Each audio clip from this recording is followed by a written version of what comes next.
aqui.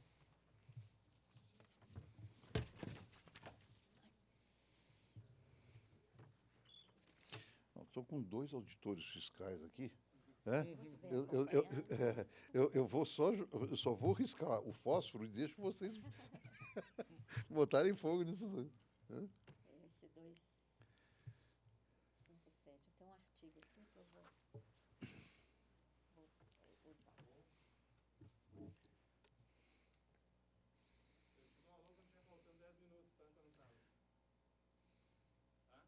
Eu estou acompanhando aqui também. Estou com o relógio bem à vista aqui.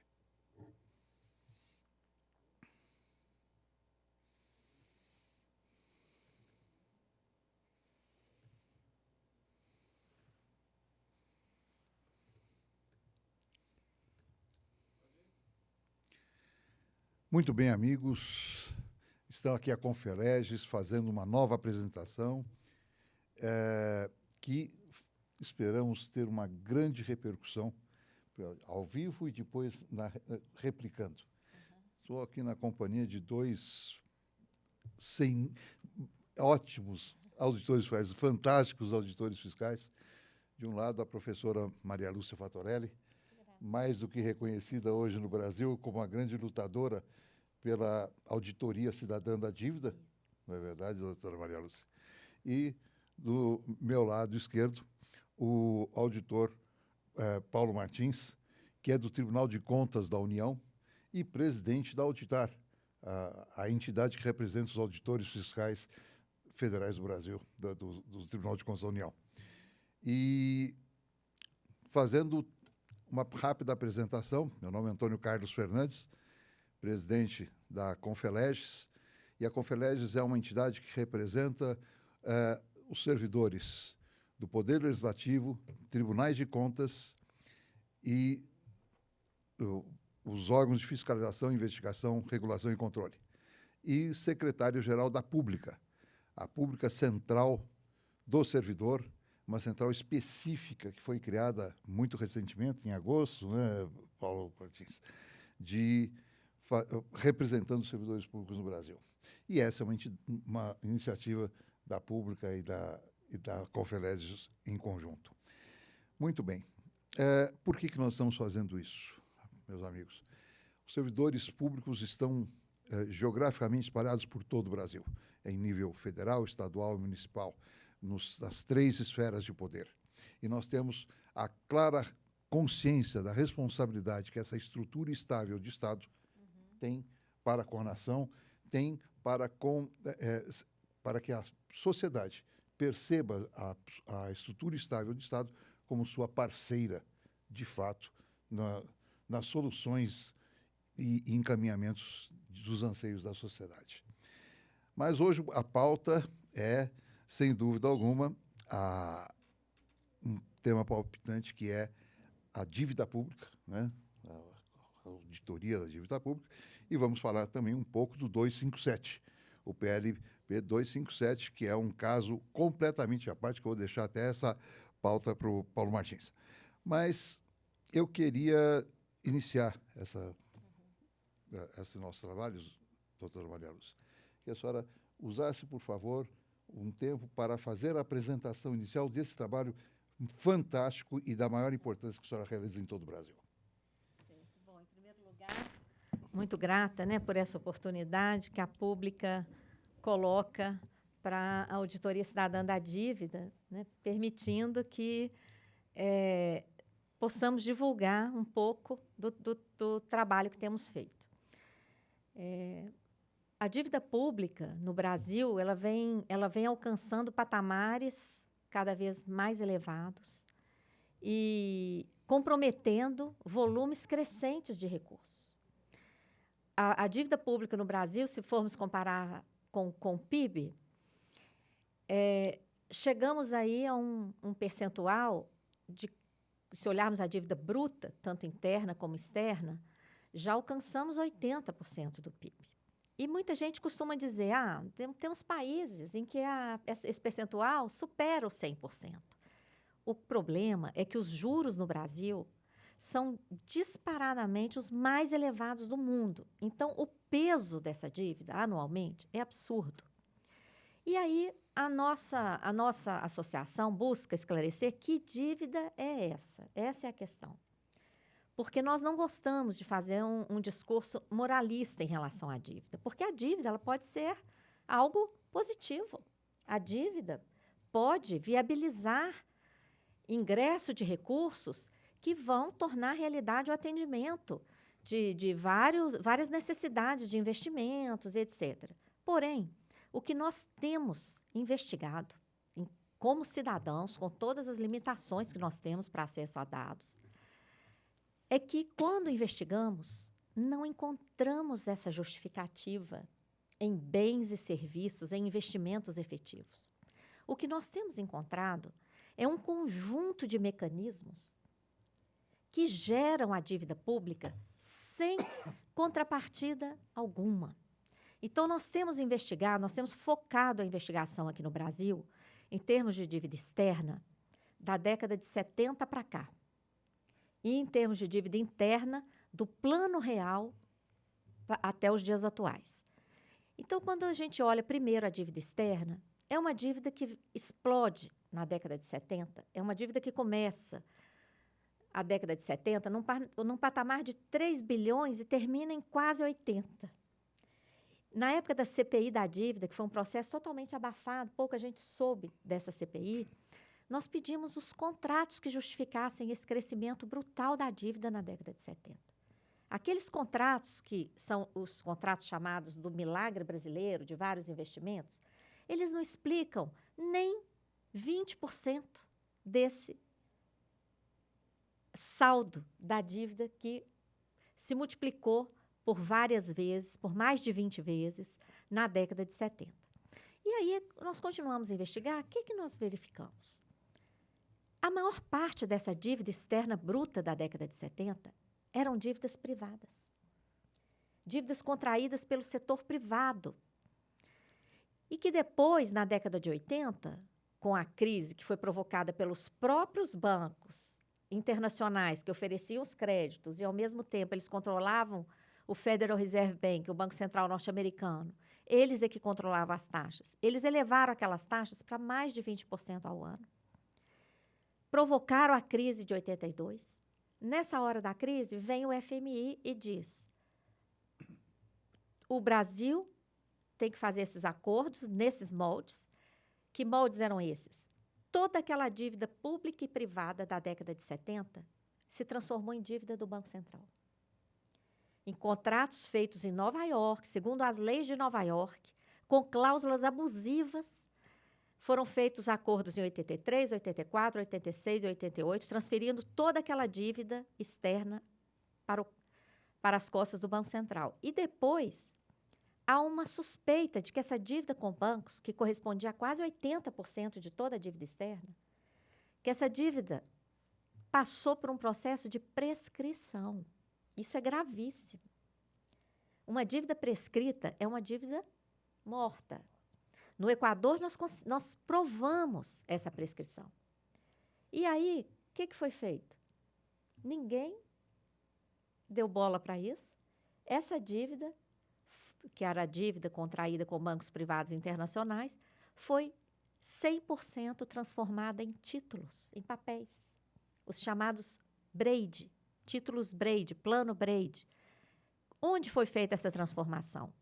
Em Luxemburgo, porque nenhuma bolsa de valores regular do planeta aceitaria fazer uma operação como essa, sem verificar a legitimidade daquele valor que estava sendo transformado em títulos.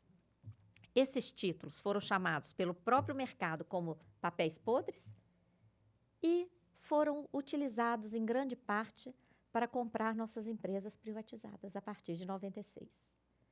Então, eu estou dando esse exemplo, que aparentemente é longo, porque resgata toda aí essa trajetória da dívida com bancos privados, que é a maior parte da dívida externa brasileira, desde a década de 70. Por quê? É a origem da nossa dívida. Uma origem altamente questionável. Que, a partir daí, esses títulos Braid compraram nossas empresas, foram transformados em dívida externa e dívida interna. Foram o start, o início de todo esse processo de endividamento. A partir daí, vários outros processos ocorreram. Atualmente, quais os mecanismos que geram dívida pública? Um mecanismo absurdo, que são as operações de mercado aberto ou compromissadas, realizadas pelo Banco Central. O Banco Central, com a desculpa de controlar a inflação, ele recolhe todo o recurso que está fazendo parte da base monetária, ou seja, o volume de moeda em circulação em poder dos bancos ou depósitos à vista. Ele retira toda a quantidade de moeda que ultrapassa a 5% do PIB. Com isso, ele represa um volume que já chega a R$ 1 trilhão e entrega título da dívida pública para esses bancos e remunera diariamente. Então, a média de juros dessas operações supera a taxa Selic. Só essa remuneração aí, de mais de R$ 1 trilhão diariamente, então a gente tem que colocar isso em cascata, dá cerca de 200 bilhões de reais por ano. Está vendo onde está o rombo das contas públicas? A outra é o tal do mecanismo do swap cambial, que garante a variação do dólar.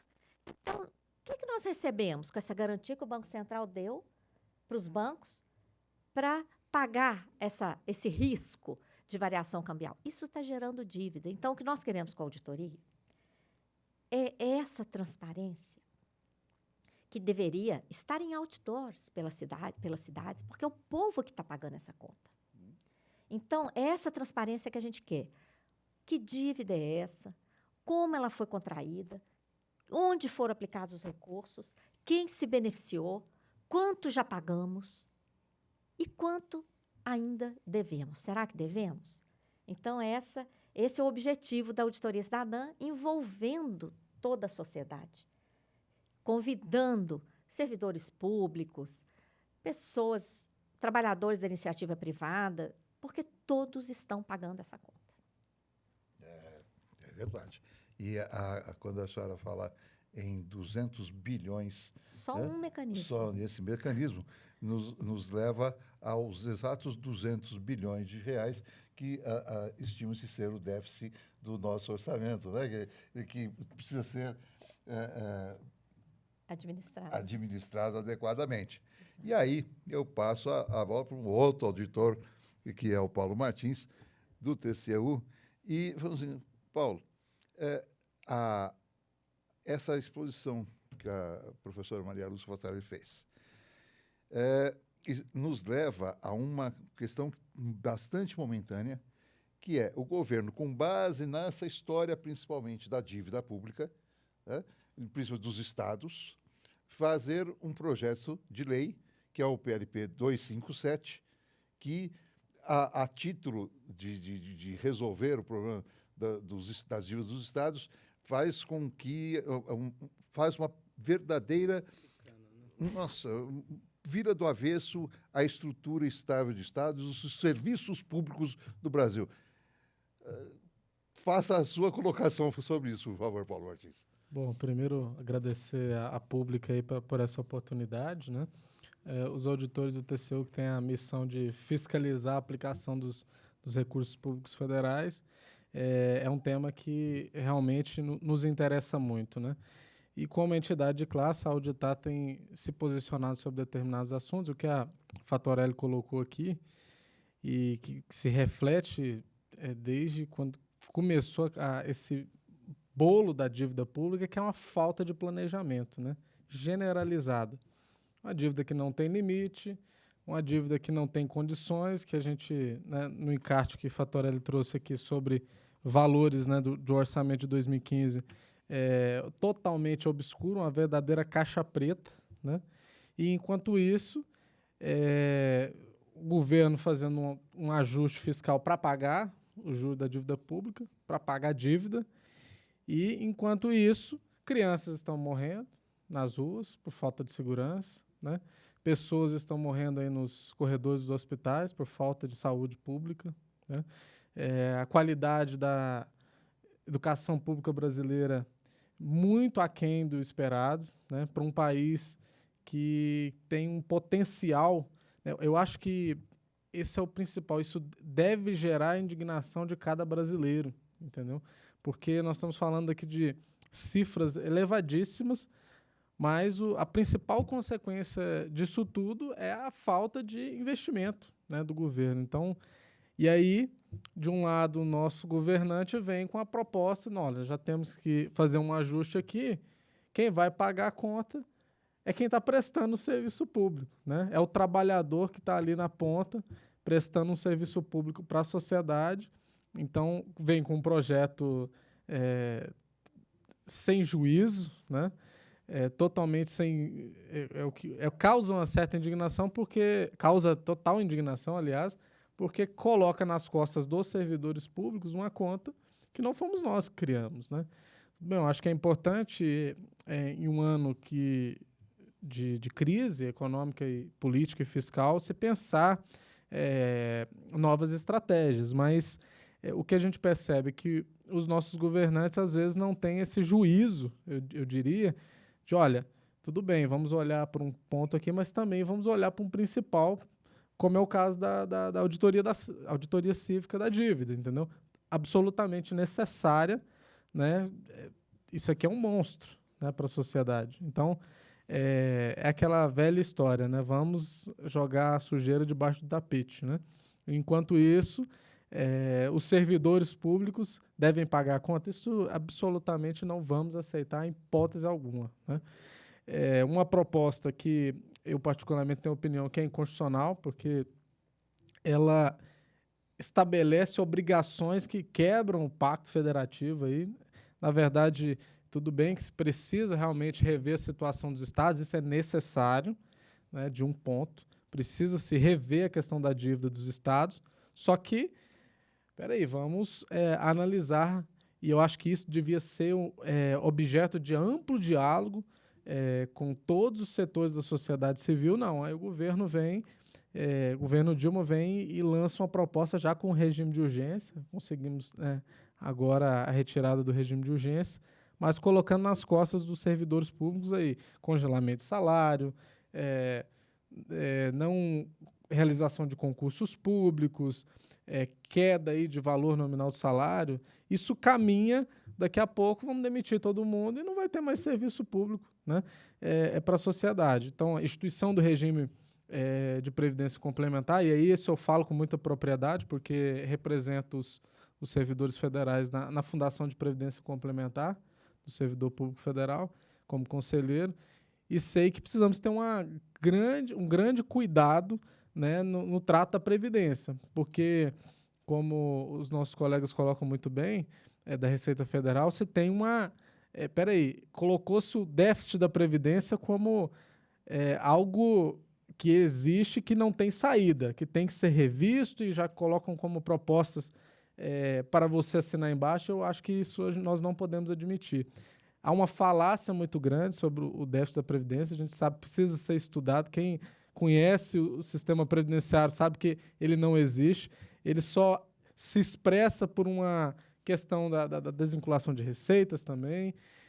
Nós precisamos ver também a questão do fundo aqui, constitucional do DF, que precisa também ter uma auditoria pesada em cima, né? A questão dos fundos dos militares também, do regime dos militares, precisa ser revisto, com certeza, porque não dá só os servidores, se colocar uma questão só para os servidores civis, federais e dos estados pagarem a conta, sendo que outras questões precisam ser melhor trabalhadas, né? Então, isso que causa perplexidade para nós. Nós realizamos na semana passada em Maceió o primeiro Congresso Internacional dos Auditores do TCU, tivemos ampla participação, vários ministros do TCU participaram, vários personalidades aí que trabalham essas temáticas, né? Estudamos esses assuntos, a questão da dívida pública, a questão da nossa preocupação com as reformas do sistema previdenciário, e a gente entende que isso precisa ser melhor trabalhado, não precisa dessa pressa toda, por mais que seja um tema latente, porque essas decisões elas são alicerces, né, para a economia brasileira. Então, se você toma uma decisão rápida né, sem discussão, lá na frente você vai ter que revisitá-la novamente, né? E isso gera um desgaste muito grande. Eu queria contribuir também. Por favor. Volto a dizer, estou com 2 auditores fiscais aqui da melhor qualidade. O tema é de vocês. Não, porque a gente fez também um estudo, né, sobre o 257, porque ele traz, ele foi propagandeado como um remédio para a questão da dívida dos estados. E nós temos o único livro sobre dívida dos estados no Brasil é nosso, é da Auditoria Cidadã da Dívida. É um tema que não existe nem bibliografia. Então, os cidadãos, em geral, não tem nem como saber. E, nesse livro, nós levantamos várias informações sobre a questão da dívida dos estados e tivemos acesso a uma tabela que foi apresentada pela Secretaria do Tesouro Nacional à CPI da Dívida. Ali tem a origem da dívida dos estados. É algo, assim, impressionante. Por exemplo, no caso, eu tenho até aqui, por coincidência, que eu estou chegando de um evento no Pernambuco essa semana, a dívida do Pernambuco, que foi refinanciada lá atrás pela União, era 137 milhões de reais. Milhões, com M. Isso era a dívida, considerada a dívida do Estado. Mas o valor refinanciado, olha aqui. Não, eu me recuso a falar esse número. Foi 1.382 milhões. Por que isso? Vamos só repetir. De 137 milhões para 1.381 milhões. É essa a... Lá na fonte. Agora, que mágica é essa? Como é que 137 se transforma em 1.381,9? Que mágica é essa?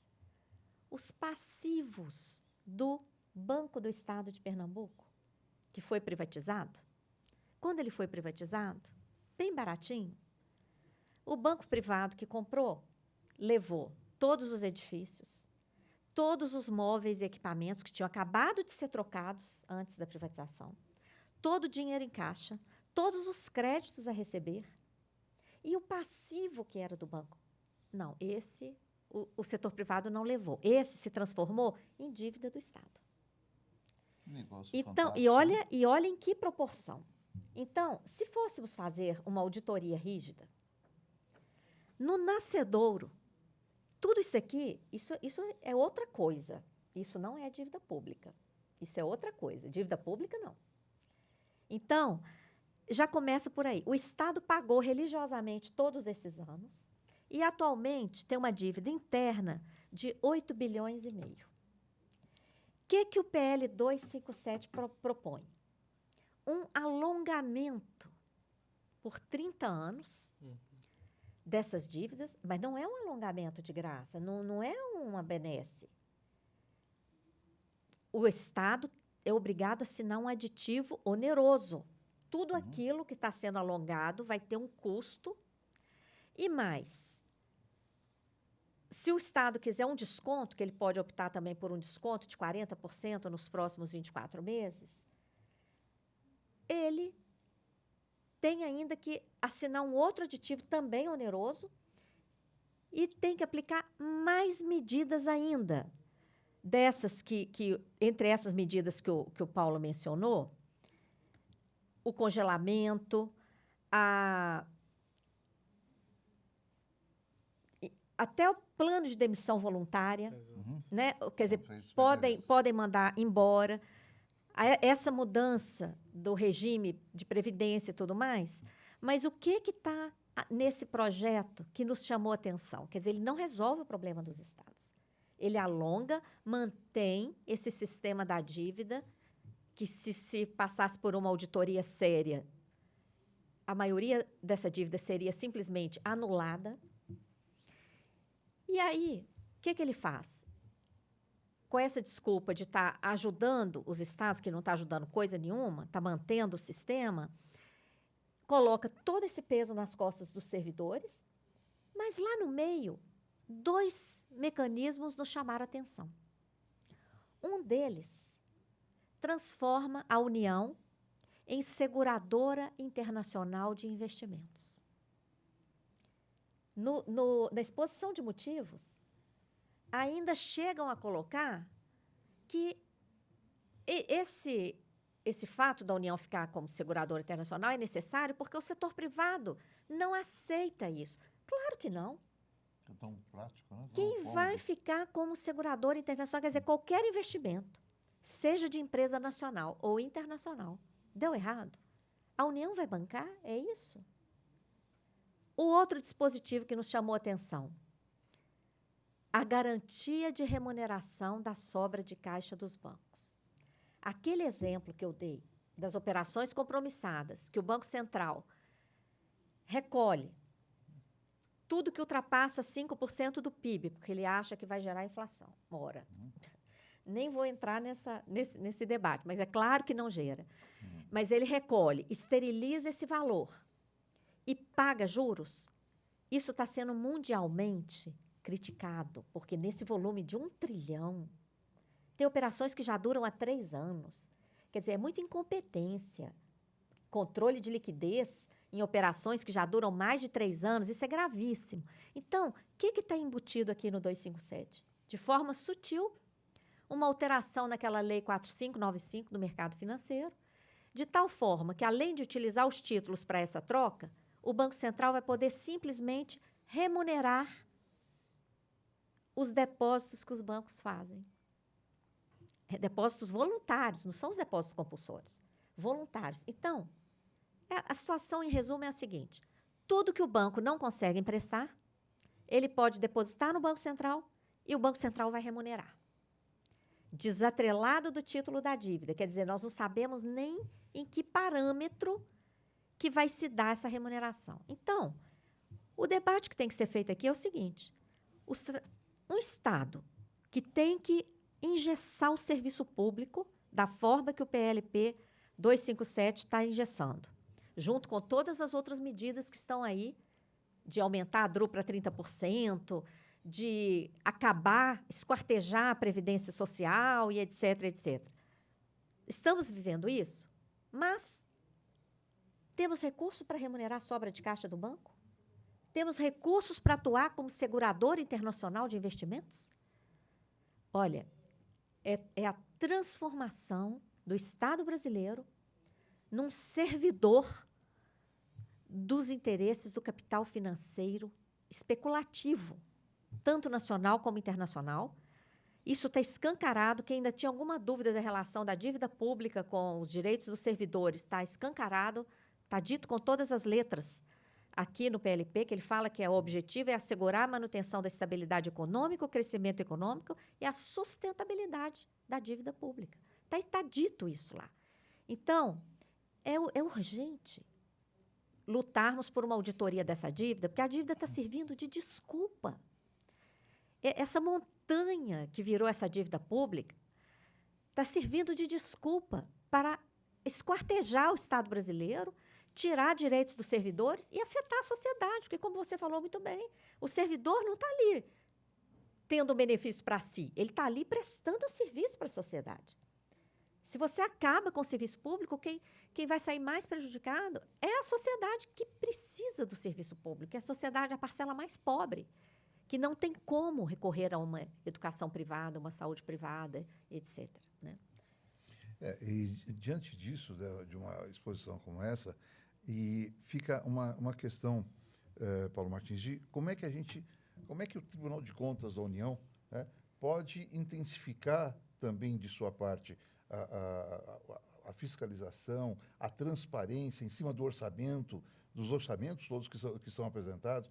Qual o papel que o Tribunal de Contas da União pode exercer nesse momento, com esse problema tão grave quanto a dívida pública? Onde que o Tribunal de Contas entra efetivamente com a sua contribuição nesse processo? Uhum. Primeiro, só complementar uma coisa que o Fattorelli falou aqui, que o PLP 257 tenta resolver um problema, mas vai criar outro, né? E nem vai resolver nenhum, né? Esse alongamento não é a solução, é empurrar para o futuro o problema, né? E vai criar um caos no serviço público, né? Com carência de servidores, né, qualificados. Isso vai gerar um despejo aí do serviço público e, com certeza, vai criar um problema muito maior na minha visão, para os estados. Mas respondendo a sua pergunta, Antônio Carlos, o tribunal tem a missão constitucional de zelar pelo patrimônio público, né, pelo erário. Então, o tribunal realiza também seus trabalhos de fiscalização, né, as auditorias, seja na tomada de contas também, punindo gestores corruptos, né, fiscalizando e combatendo a corrupção. Essa é a principal missão do tribunal, mas também cobrando que se melhore a transparência dos estados. Para vocês terem uma ideia, nós que somos especialistas, às vezes temos dificuldade, né, de acessar determinadas informações, quem dirá o cidadão comum, né? Então, a gente sempre pauta a necessidade de se ter um maior controle social, né? Na sexta-feira agora, na próxima sexta-feira, nós estaremos implementando um projeto piloto aqui nas escolas do Distrito Federal para estimular o controle social dos estudantes nas escolas públicas, mas quando essa sociedade se interessa pelo tema, então eu quero saber as informações do orçamento para mim poder cobrar meu parlamentar que eu elegi aqui e para mim poder contribuir aí para o Tribunal de Contas da União. Nós somos 1.700 auditores. Infelizmente, não conseguimos estar em todos os locais, né? Então, sem a participação da sociedade, sem o controle social, isso fica muito difícil, não, fica impossível, né? Então, o que você colocou muito bem, é preciso ampliar a transparência. Eu entendo que o tribunal tem essa função de cobrar, né, através dos seus relatórios, através das fiscalizações, que se ampliem os mecanismos de transparência, que sejam mais palatáveis para a sociedade, que sejam mais compreensíveis, né? A gente tem trabalhado, inclusive, nos nossos relatórios internos, em determinados trabalhos para facilitar o entendimento, né, para que as pessoas possam compreender o trabalho que o tribunal realiza, né, e possam também demandar o tribunal, né? Como a Fatorelli conversamos há pouco aqui, né? O tribunal tem que ser também uma guarida de consulta de informação. Você tem que cobrar uma informação do tribunal e ele tem que dar uma resposta, né? É o que nós temos falado. Falamos na semana passada no Congresso. O TCU ganhou uma visibilidade gigantesca no ano passado, com o parecer pela rejeição das contas de 2014. Hoje mesmo saiu o parecer da unidade técnica com o parecer pela reprovação das contas do governo de 2015. Isso trouxe uma visibilidade para o tribunal, mas a sociedade passou a conhecer a função do TCU. Essa é uma realidade, só que nós precisamos dar uma resposta, né? O que nós... até para justificar o nosso trabalho. Nós precisamos ter consciência disso, né? O tema do nosso congresso foi o TCU e a sociedade, qual o papel dos auditores. Então, se de um lado você tem um tribunal de contas com um aparato técnico excepcional, e de outro você tem a sociedade carente de serviço, de infraestrutura, de benefícios, serviços públicos. Ela quer olhar para esse tribunal e entender que ali não só o trabalho que o tribunal realizou nas contas de governo, mas que, através das suas fiscalizações, ele contribui, né, para a melhoria dos serviços públicos, né? A sociedade precisa ter essa visão do tribunal, né? E o tribunal precisa dar respostas, né? Porque essa cobrança já está vindo, né? E nós auditores... Mesmo, né? Exatamente. A auditoria cidadã mesmo cobra muito isso. A função do tribunal. E o tribunal precisa estar... a gente também precisa entender que o Tribunal de Contas da União é uma casa da sociedade, entendeu? Aquilo ali está ali à disposição para servir o povo, né? É o que nós sempre dizemos, né? O nosso lema de guerra é: nós, auditores, não servimos a um governo, nós servimos a uma nação brasileira, né? Então, esse lema de guerra, desculpa, Paulo, mas tem extensivo a toda a estrutura estável de Estado. Exatamente. Atendemos a governos, atendemos a sociedade brasileira, não a governos eventualmente. Exatamente. Os governos passam, né? E o nosso patrão é a sociedade, tem que cobrar o nosso trabalho. Eu acho que isso é importante. A sociedade precisa, sim, ver utilidade. Precisamos ser os primeiros a apontar os nossos defeitos. Precisamos melhorar em vários aspectos. A governança, a gente cobra, também precisa ser constantemente melhorada, a governança do Tribunal de Contas da União. As suas funções, a agilidade e como que eu posso dizer, a qualificação técnica do seu corpo técnico ser constantemente melhorada para poder identificar. Porque você imagina, nós técnicos aqui olhamos para isso e vemos dificuldade. Então, precisa se investir em qualificação para que a gente possa compreender. Foi assim no processo das pedaladas. Foi. Né, fiscais, que ficou famoso. Né? Era uma sistemática que já vinha ocorrendo, né? Os auditores identificaram em maior grau isso em 2014. Então, a partir do momento que nós identificamos, nós lançamos isso no relatório. Né? Nós não estamos aqui vangloriando um resultado A ou B, a repercussão que isso deu política. Nossa função é técnica. Né? Independente do governo A, B ou C, nós vamos estar ali, faça chuva, faça sol, exercendo o nosso papel. Né? Infelizmente, isso desdobrou para o descumprimento de legislação fiscal, né? Um descumprimento frontal da Lei de Responsabilidade Fiscal, que existe aí desde 2000, né? que direciona a responsabilidade fiscal de estados e da União também, mas também nos faz refletir que a lei se aplica para todos. Né? Então, desde aquele pequeno gestor corrupto ali que não presta conta dos recursos públicos que recebe, até mesmo a presidência da República. Né? Agora... Exatamente, ele levantou, estou há 2 horas querendo levantar esse material que você trouxe, professora, e que estará depois disponibilizado exatamente nos nossos portais para consulta, tanto em todas as suas colocações, mas aqui a gente olha e vê aqui um buraco negro de 480 bilhões. Isso. Pois é. Emenda o que você ia comentar com ele, professor. Sim. O que eu ia comentar com ele, essa questão do Tribunal de Contas, realmente, há um grande anseio da sociedade, porque a gente vê, às vezes, o Tribunal de Contas fiscalizando, desde, como você falou, o menor gestor ali de um conselho, de uma coisa, mas não pode ficar de lado o critério da relevância. E eu tenho certeza que vocês aplicam esse critério da relevância.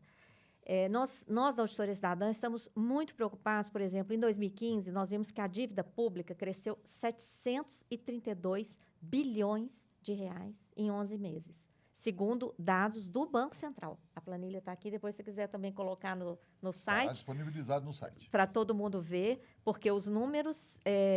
a gente agora usa só foto, sabe? Porque os números são... Né? O quadro do Banco Central de títulos públicos federais. Em 31 de janeiro estava em 3 trilhões 204, terminou dezembro com 3 trilhões 900 e tanto, que dá um crescimento de 732 bilhões de reais só em 2015. E aí, se a dívida fosse aquilo que todo mundo em geral acredita que se a dívida existe, você recebeu aquele recurso. Nós recebemos esses 732? Não houve um investimento em 2015? Que dinheiro é esse? 732, que virou dívida. E a partir do momento em que gera dívida, vem juros e encargos em cima. E exigência de ajuste fiscal para pagar. Então, nós começamos a pesquisar quais os fatores de crescimento dessa dívida. E, para nós, ficou evidente que é pagamento de juros, sendo que o artigo 167 da Constituição proíbe a emissão de dívida para pagar despesa de capital. E juros?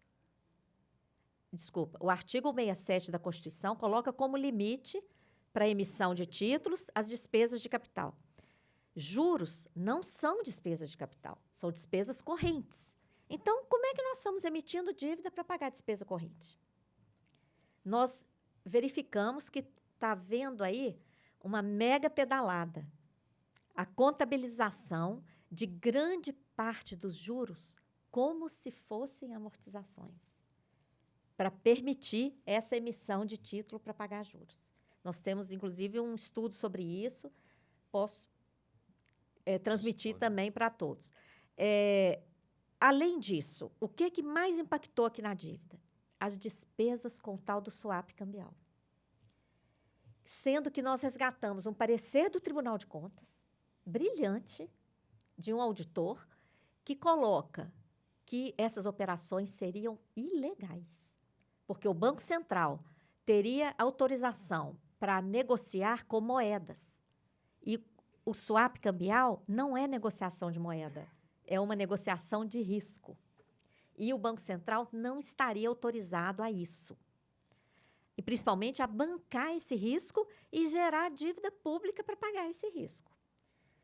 Quanto foi esse prejuízo? Olha, nós somamos os meses em que deu resultado negativo, porque quando dá positivo, ele é meramente contábil. Quando dá negativo, o Banco Central paga. De setembro de 2014 a setembro de 2015, passou de 200 bilhões de reais de prejuízo.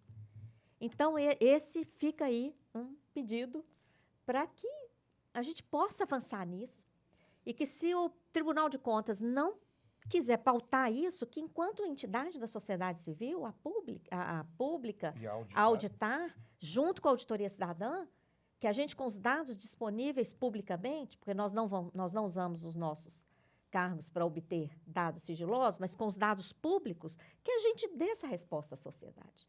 Porque não tem condição, nós estamos pagando uma conta que não é nossa. E nessa busca de verificar, para onde foi o dinheiro, nós elaboramos esse quadro aqui. Ó. Nós pegamos as receitas de 2015 realizadas, não são as previstas, não, realizadas, regime de caixa, no ano de 2015, de acordo com a página que está lá na Transparência Brasil da CGU. Comparamos com dados oficiais também, na página do Senado Federal, Siga Brasil, sistema CIAF, que é o Sistema de Contabilidade Pública, todas as despesas. E nos assustamos com isso.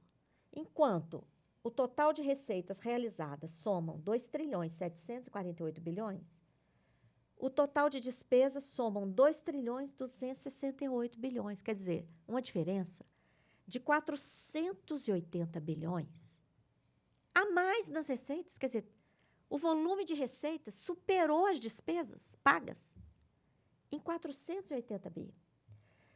Como esse volume de recursos era muito elevado, antes de divulgar isso, nós pedimos esclarecimentos à CGU, ao Tesouro Nacional e ao TCU. A CGU disse que repassou para o Tesouro, porque o Tesouro é que organiza os dados do CIAF. O Tesouro nos pediu prorrogação de prazo e, depois da prorrogação de prazo, nos respondeu que a nossa pergunta era genérica. Então, não tivemos a resposta da Secretaria do Tesouro, onde estariam esse quase R$500 bilhão. O TCU teve muito mais consideração conosco, fez uma resposta e reconheceu que houve uma emissão excessiva de títulos em 2015. Ora, se houve uma emissão excessiva e se a receita foi realizada, isso significa que não foi simplesmente emissão, houve leilão. Houve emissão e houve leilão, e o dinheiro entrou. Então, diante da desigualdade social, que você colocou muito bem, que existe aqui no Brasil, como explicar se esses 480 bilhões estavam no caixa do Tesouro? Por que não foram feitos investimentos? Sendo que as estradas estão aí precisando de recuperação, os hospitais, as escolas, poderiam ter sido feitos diversos investimentos geradores de emprego. Nós temos milhões e milhões de brasileiros desempregados e desesperados. Então, olha, a dívida se relaciona com tudo isso. Porque houve uma emissão excessiva, aumentou a nossa dívida e agora está aí, todas as manchetes estampando que a dívida está crescendo demais. Por que está crescendo demais? Porque houve emissão excessiva em 400 e tantos bilhões? O que é isso? E onde foi esse dinheiro? Então, olha, é urgente, eu não me canso de repetir, enquanto eu for viva, vocês vão me aguentar, dizendo, é urgente realizar uma auditoria com participação da sociedade. A sociedade tem que participar desse processo. Não pode ser um processo simplesmente burocrático de contábil. Não pode ser. Tem que ser um processo amplo, integral, como foi feito no Equador. O presidente do Equador, Rafael Correa, baixou um decreto em 2007 para fazer auditoria, convocou a sociedade civil nacional e internacional e convocou os técnicos do país também. Olha, foi um trabalho de cidadania, um trabalho maravilhoso. Nós comprovamos as irregularidades. O Equador conseguiu anular, com a concordância dos credores, 70% de sua dívida externa em títulos. E o dinheiro, pela primeira vez na história, os gastos sociais ficaram 3 vezes superiores aos gastos com a dívida.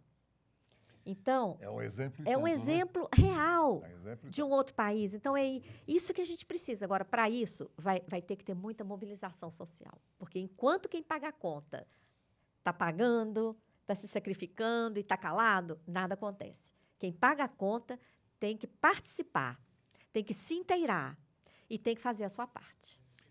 E aí eu pergunto, diante de uma explanação como essa, Paulo Martins, eu pergunto o seguinte, o que pode ser feito pelo Tribunal de Contas da União, onde que as estruturas estáveis de Estado, e aí nos colocamos, inclusive, enquanto entidades públicas, a Confelestes, a CSPM, todas as entidades que compõem esse espectro, por exemplo, que tem o veto que houve presidencial para a proposta de auditoria cidadã da dívida.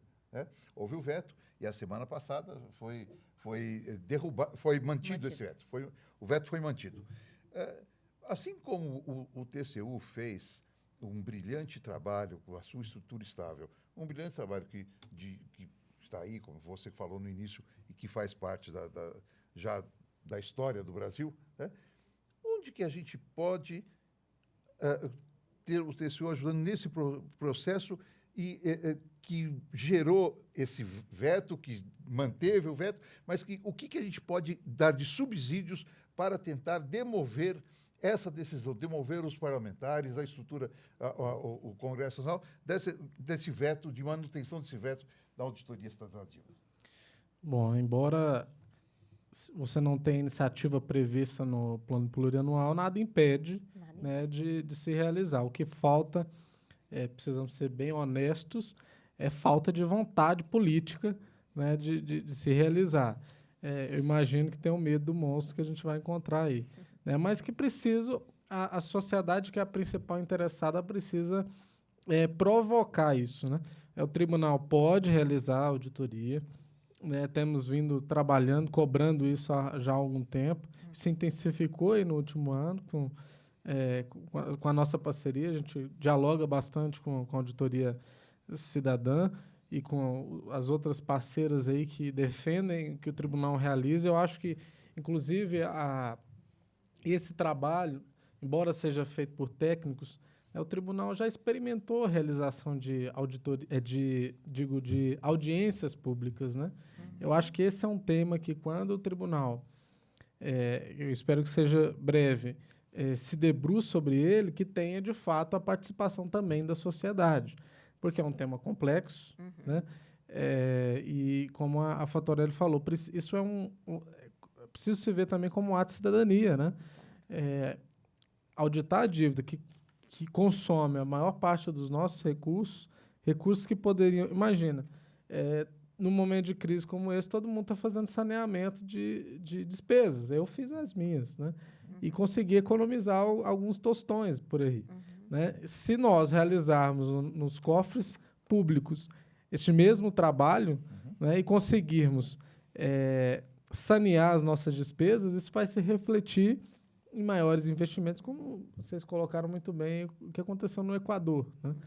Então, agora, precisa dar o pontapé inicial. Né? A gente faz toda uma digressão sobre isso aqui, mas precisa botar a mão na massa e se iniciar o trabalho. Né? E isso ainda carece muito aqui no governo federal. Né? Não só a função do tribunal, né, que a gente tem que cobrar, inclusive como auditores também, cobrar que o tribunal inclua nos seus planos de fiscalização a realização desse trabalho. Né? Acho que é fundamental. Me indignou muito, eu disse isso lá no nosso congresso ao nosso secretário-geral. Né? Nós assumimos a associação há 1 ano. Né? E logo que assumiu, na primeira semana, assim, teve a abertura do plano de controle externo para a sociedade. E as entidades da sociedade civil, nós mesmos, auditores organizados, não estávamos lá participando, né? Então, isso é absurdo, né? Nós precisamos interferir, sim, nos posicionar e falar, olha, sobre esses pontos aqui nós não abrimos mão, né? Entendemos que temos avançado nesse sentido, né? Os auditores precisam cobrar mais que o próprio tribunal, né? Olhe para a sociedade, escute a sociedade, né, para saber quais são os principais anseios e aí execute os seus trabalhos. Só assim a sociedade começará a enxergar no tribunal realmente um órgão de cidadania, né?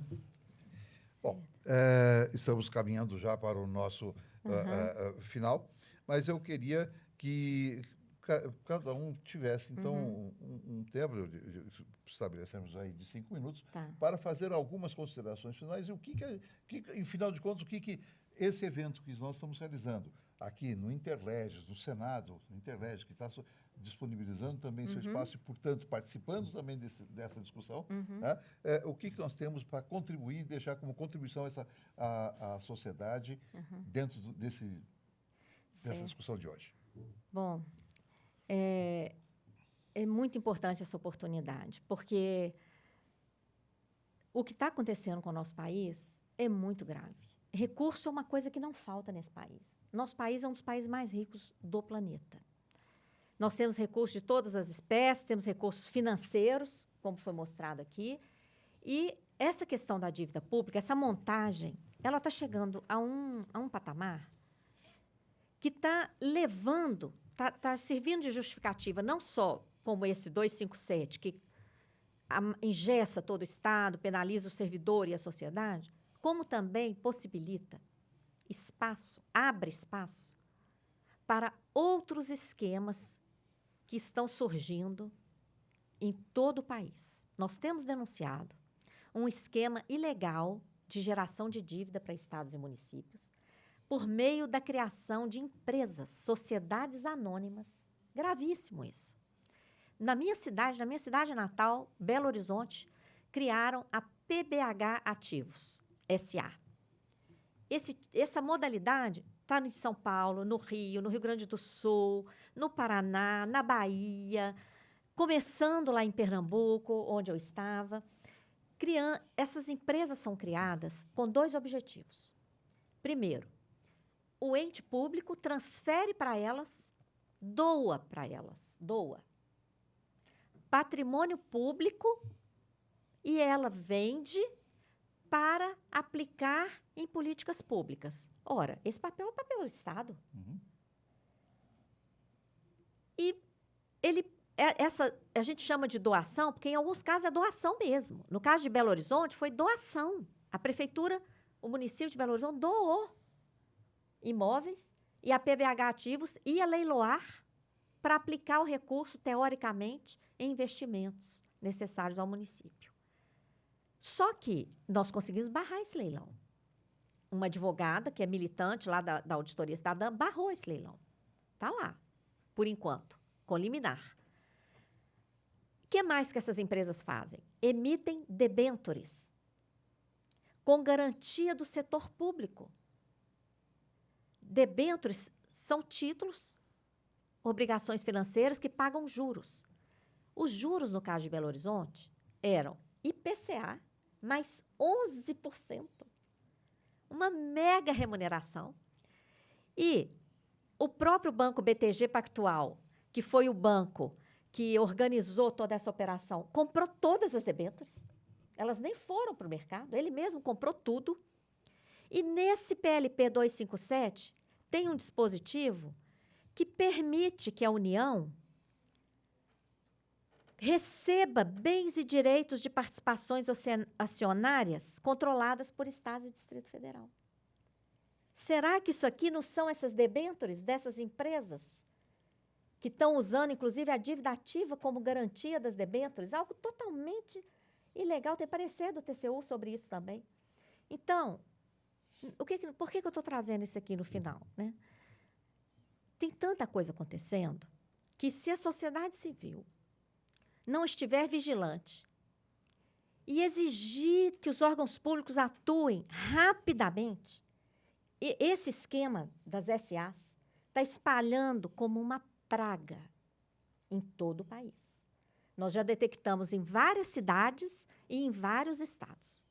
Nós, com toda a limitação de uma associação sem fins lucrativos. O que nós vamos esperar? Que isso esteja instalado? Que a União já tenha absorvido todas essas debêntures, mais uma vez, como dívida? Não. Olha, fica aí o convite, todo mundo que tiver interesse, a Auditoria Cidadã está de portas abertas para todas as pessoas que quiserem contribuir. Participar dos grupos de estudos, dos núcleos, criar novos núcleos onde não exista. Acesse a nossa página, auditoriacidadã.org.br. Acessem também no Facebook, Auditoria Cidadã da Dívida. E participem. Participem, venham contribuir, porque há muito que fazer por nosso país. Nosso país deveria estar em outro patamar. Era para todos os cidadãos e cidadãs desse país terem um padrão de vida excepcional, considerando as nossas riquezas. E isso não está acontecendo por vários motivos, principalmente porque tem uma dívida no meio do caminho. Nós queremos enfrentar esse processo. Muito grata. No meio do caminho há uma pedra. Há uma pedra. Já que eu sou mineira, eu fico aí copiando o Carlos Drummond de Andrade. Então, meu amigo Paulo Martins, auditor Paulo Martins, quais suas considerações, afinal, depois dessas abordagens que vocês fizeram aqui, o que nos resta fazer daqui para frente, Paulo Martins? Bom, primeiro, já que é para finalizar, agradecer a oportunidade. Eu acho que esse espaço é fundamental, né, para tratar de um tema que é de suma importância, né, que é a dívida pública e os seus efeitos. Um deles é o próprio PL 257. Mas eu acho que para as entidades que nos acompanham aí pela internet, precisamos replicar isso aqui. Essa discussão, as entidades têm de ter o compromisso de chamar a discussão, e nós nos colocamos à disposição também para integrar esses debates. Eu acho que precisa haver uma atenção maior, né? Mostra também a importância das entidades estarem olhando os temas que são de fato importantes para a sociedade, as entidades que representam os servidores, representam os trabalhadores, né? Aproveitar que aí nós temos um efeito PL 257 que nos uniu todos os servidores públicos, né? Eu sempre procuro visualizar um ponto positivo, né? Eu acho que o PL 257 teve um ponto positivo que foi de nos unir. Uma coisa que ninguém conseguiu. Exatamente. O governo deu um tiro no pé, porque acabou nos mobilizando ainda mais. Eu acho que precisamos nos manter organizados, unidos, para enfrentar esse debate aí que vem chumbo grosso. Nós precisamos estar blindados para proteger o serviço público, que eu acho que é o principal. Protegendo o servidor público, a gente protege a qualidade do serviço público que é prestado para a sociedade. Então, fica aqui a minha intervenção para a gente ampliar, contar com a participação da sociedade e das entidades para replicar esses momentos aqui de discussão. Para os cidadãos que nos acompanham, participar mais, se inteirar mais, se interessar pelo assunto. É fundamental a presença do controle social. Essa vai minha provocação aqui de não só cobrar dos órgãos de controle. Eu acho que é importante que a sociedade veja nos órgãos de controle importante guarida, cobrar a atuação do Tribunal de Contas da União, do Tribunal de Contas nos estados, dos demais órgãos de controle, mas também de participar ativamente na discussão desse tema. E também, aproveitando que nós estamos num ano eleitoral, né, é muito importante que cada um de vocês cobrem dos seus governantes, né? Vamos ter eleições municipais agora, né? Para os vereadores também. É fundamental que quem vocês elejam estejam antenados com esses temas. É inadmissível que nós temos representantes políticos que não se interam sobre assuntos de suma importância para a sociedade. E que isso também se replique em 2018, né? Que nós possamos eleger, nessas próximas eleições aí, governantes que tenham mais respeito pela sociedade, respeito pelo dinheiro que é do povo, entendeu? Então, que tratem essa temática como uma prioridade. Então, fica aí a minha intervenção e, mais uma vez, muito obrigado. Eu quero, então, ao mesmo tempo em que agradeço a professora Maria Lúcia Fattorelli, que Renato Antônio Carlos. se dispôs, ao Paulo Martins, ao presidente da Auditar, faz parte disso tudo, de toda uma mobilização das nossas entidades, para que a sociedade perceba a estrutura estável de Estado, professor Fatorelli, como parceiras na solução dos problemas do Brasil. Tá? Nós apresentamos tanto ao governo que estava na administração antes dessa interinidade que estamos vivendo. Apresentamos propostas, como estamos apresentando propostas a este governo interino que assumiu agora. Isso. Estamos apresentando como que as estruturas estáveis de Estado podem contribuir para a solução das crises do Brasil. E, sem dúvida alguma, aproveitarmos os meios de comunicação, como estamos fazendo agora, e levar essa discussão a todos os rincões do Brasil, levar a todas as entidades, é o que nós estamos propondo, e agradecendo ao Interlegis, ao Senado Federal, ao ILB e aos nossos 2 participantes por mais esse evento. Muito obrigado a todos. Muito grata também.